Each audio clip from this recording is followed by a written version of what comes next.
వికారాబాద్ జిల్లా దారూర్ మండలం హరిదాస్పల్లిలో గత నెల రోజుల క్రితం ఇంటి నిర్మాణ విషయంలో వేధింపులకు పాల్పడడంతో సుదర్శన్ ఉరివేసుకొని ఆత్మహత్య చేసుకున్నాడు.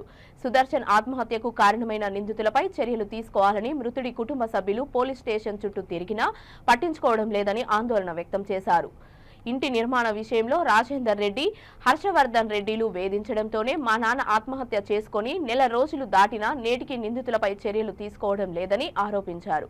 డీఎస్పీ శ్రీనివాసరెడ్డి నిర్లక్ష్యంగా వ్యవహరిస్తూ నిందితులను తప్పించే ప్రయత్నం చేస్తున్నారని ఆరోపిస్తూ బాధిత కుటుంబ సభ్యుడు డీఎస్పీ కార్యాలయం ముందు ఆత్మహత్య యత్నానికి పాల్పడ్డారు.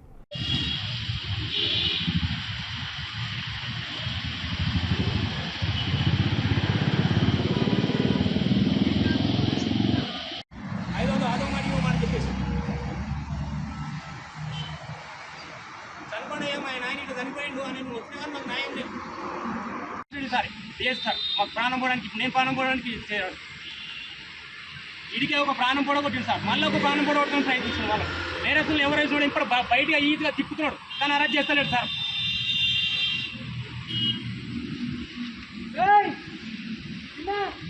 రెండు సార్లు వచ్చిపోయి ఎఫ్ఐఆర్ అయినా ఇంతవరకు యాక్షన్ లేదు, ఎలాంటి యాక్షన్ లేదు. వీడికి 10 సార్లు కలిసి మేము ఎలాంటి లేదు చేస్తాం నేను చెప్పేది ఇదే విషయంగా దాన్ని కొనసాగిస్తున్నాడు. మొత్తం వర్క్ చేస్తున్నాం అని చెప్పి మమ్మల్ని అక్కనే పెట్టేస్తున్నాడు, పేపర్ వర్క్ చేస్తున్నాడు, స్లో చేస్తున్నాడు, అలా క్యాండిల్ తప్పడానికి ప్లాన్ చేస్తున్నాడు సార్.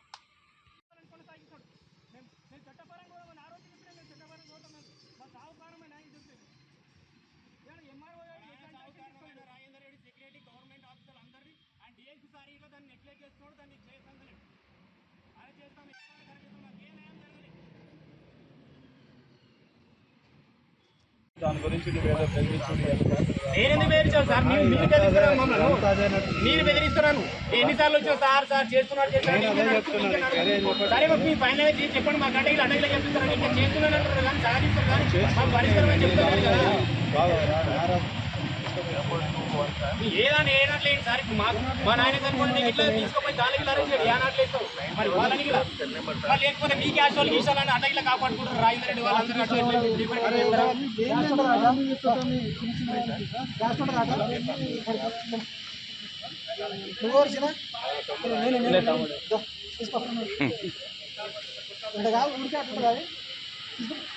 మన బస్సు రాజు వీళ్ళకి ఫోన్ చేసింది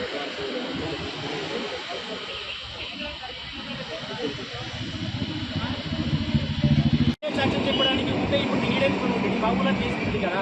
అంత దొంగలేరు పైసలు పెట్టి ఆయన కొంటున్నాడు కదా. అందరినీ సాక్ష్యం ఉన్నారు కదా సార్. ఈ పని చేసిన వాళ్ళు ఉన్నారు కదా, పని చేసిన వాళ్ళు ఉన్నారు కదా, చేసిన పనులు